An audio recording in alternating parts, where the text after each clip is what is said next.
ఎట్లా ఉంటుందని ఊహించుకున్నారండి మీరు చిన్నప్పుడు?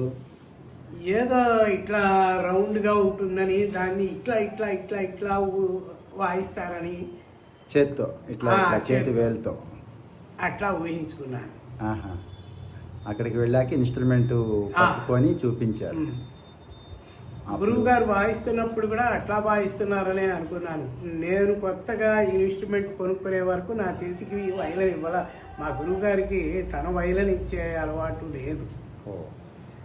ఆయన వైలన్ ఎవరికి ఇచ్చేవారు కాదు. మరి చాలా ఇబ్బంది పడి ఉంటారు కదండి అసలు మొదట్లో. మాకే ఇంత ఇబ్బందిగా ఉంది. మరి మీకు అసలు చాలా instrument అంటే పరిచయం చాలా లేదు. చాలా Instruments. పైగా చూసేవాడిని కూడా కాదు. దానివల్ల ఒక ఊహాజనితంగా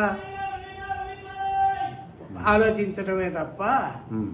వాస్తవంగా ఆలోచించటం ఊహించటం అది రాదు కదా. మరి అవును. ఊహలు ఎప్పుడు వాస్తవాలు కావు.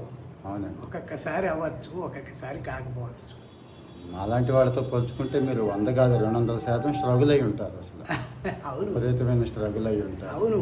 కాకపోతే నేను పడిన శ్రమకి, నేనున్న స్థితికి ఇంకోళ్ళు అయితే సంగీతాన్ని వదిలిపెట్టి ఇంకో దారి చూసుకుంటారు బతకడానికి. అయితే అది ఎవరు చూసుకునేది? చదువు అనేదో ఇంకోటి అనేదో రెండో ఆప్షన్ ఉన్నవాళ్ళు. అవునండి. నాకు ఇంకో ఆప్షన్ లేదు. ఎట్లా అయినా సరే ఇందులోనే కొట్టుకోవాలి. ఆ గాత్రం అంటే కాస్త కూస్తో పర్వాలేదు.